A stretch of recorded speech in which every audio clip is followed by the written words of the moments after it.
What's up, guys? Welcome back to my channel. This is Ethan. The one Ethan. There's just one, and it's me. If anyone told you any different, they're lying to you. I am the only Ethan. Anyways, I'm here with another review, and today we're gonna be reviewing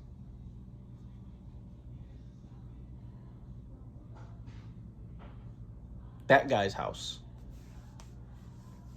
His actual house.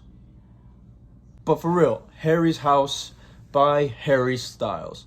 As you may very well know, Harry Styles now approaching 30, so you can kind of hear the maturity in his music as it develops, as he grows from the once boy band member of One Direction. So we're just gonna get right into it, starting off with Music for a Sushi Restaurant. Honestly, this track seemed a little bit confused. It was almost kind of like Rolling Stones meets Donald Glover meets Glee, and for some reason also had some kind of like Bobby McFerrin inspired scatting.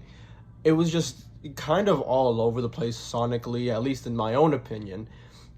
And it also just didn't really sound like it was music meant for a sushi restaurant, if I'm being completely honest. I would not want to hear that or expect to hear that while sitting and eating sushi. But that's just my opinion. You might think it's appropriate for a sushi restaurant, and if that's your groove, then go you. More power to you. Next up, we have Late Night Talking, which I would understand if people found this track enjoyable. It's kind of catchy, but it's more so because of the instrumental than because of the lyrics or the lyrical performance from Harry Styles in that matter. Because his performance, if we're being honest, on this track is a little bit more static than dynamic. And the lyrics themselves are not particularly groundbreaking or, anything profound or interesting. And that brings us into the following track after that, which is Grape Juice. If I'm being honest here, it's even more of a drone. It's not really that enjoyable of a listen. There was at least some kind of redeemability to Late Night Talking. With Grape Juice, it just kind of feels like a long static drone. The vocoder on Harry Styles' verses also seemed to be kind of a strange choice, in my opinion, considering that this was a track that left a lot of open space sonically for Harry to experiment and really just demonstrate his vocal range and prowess. So for that reason, this track was kind of a letdown, kind of a disappointment. From there, we go into one of the leading singles from the album, As It Was, which is a definitive highlight of the album for me, especially because of the emotional context of the subject matter. Everything in that regard is kind of on point, exploring metamorphosis. I don't know what just happened. And reflection, the song is kind of exploring the idea of change and the act of trying to accept change and go along with it, but also kind of fighting it internally, because who wants things to change? It's kind of uncomfortable, it's kind of scary, and that's what this song is about. And it kind of drove me a little bit into an existential crisis, but that's okay. It was still a good song. It was worth it. Then we get into Daylight and Little Freak, which are both just kind of slower, uninspired, more static songs. They're not really great ways to follow a absolute banger like As It Was.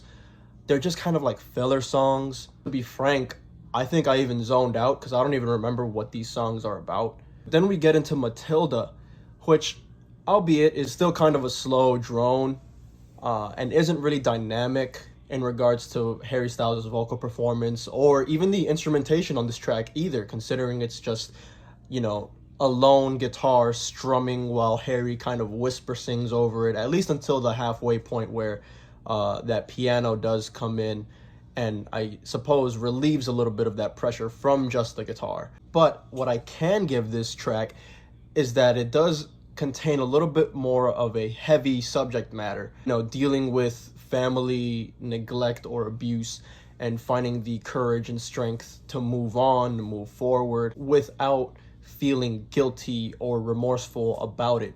And what makes it even more interesting is that this is obviously something coming from Harry Styles' own, personal relationships. This is an experience coming from someone that he is close to, but he has drawn the parallel to the book Matilda by Roald Dahl, thus the title being Matilda. From this, we get to the two tracks that I was really excited for, Cinema and Daydreaming. I was excited for them because they both featured guitar tracks laid down by the prestigious John Mayer. Cinema was a little bit more of a groovy song compared to the rest of the album, so therefore it's a little bit easier on the ears, but, and this is a big but, the subject matter and the vocal performance from Harry Styles' end is still kind of lacking, especially with like that pseudo breakdown at the end where it sounds like it's about to go crazy and then it's just kind of the repetition of the hook over and over again until it just fizzles out, doesn't even go out with a bang. Kind of a disappointment, just like me. But Daydreaming, the song following Cinema, which also still features John Mayer and also Quincy Jones as a writing credit,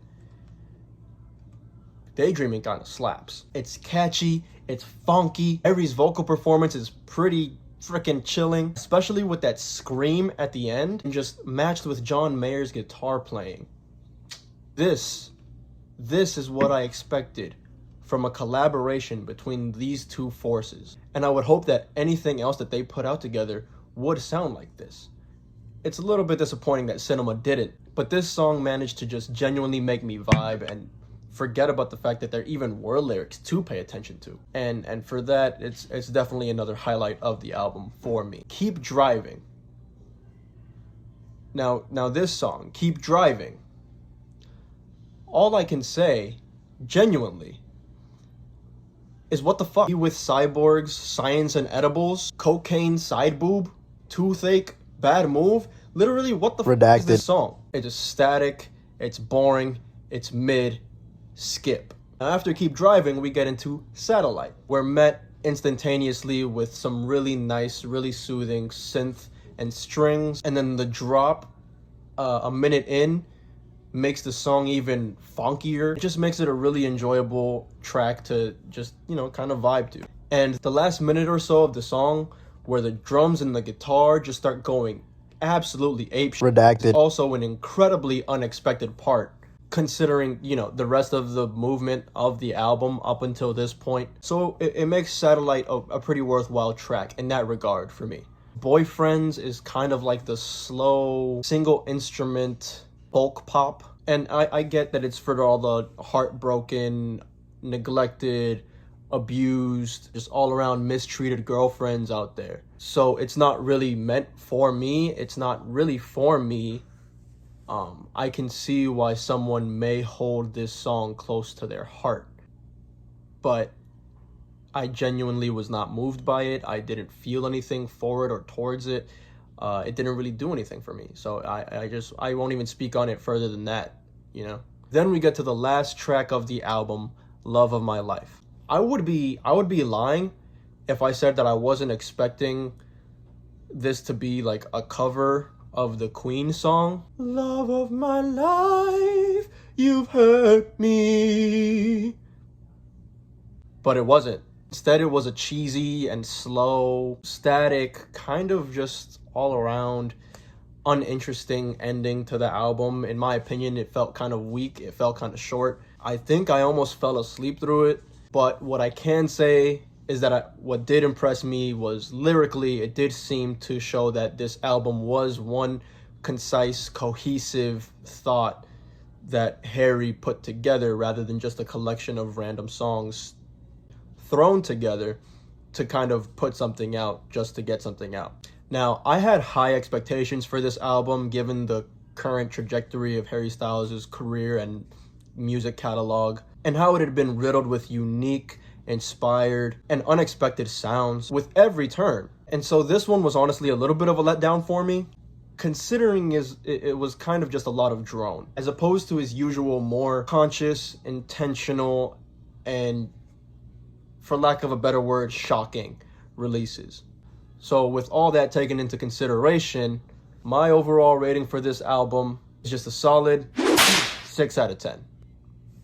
So what did you think about the album? Let me know in the comments below. If you want to argue with me, that's cool. If you want to agree with me, that's even cooler. But I'm always down to get into some discourse. So just make sure to like, comment, subscribe. It feeds the algorithm. It helps me grow, which I need because I'm a short little man, unfortunately. With that being said, see you next time. Bye.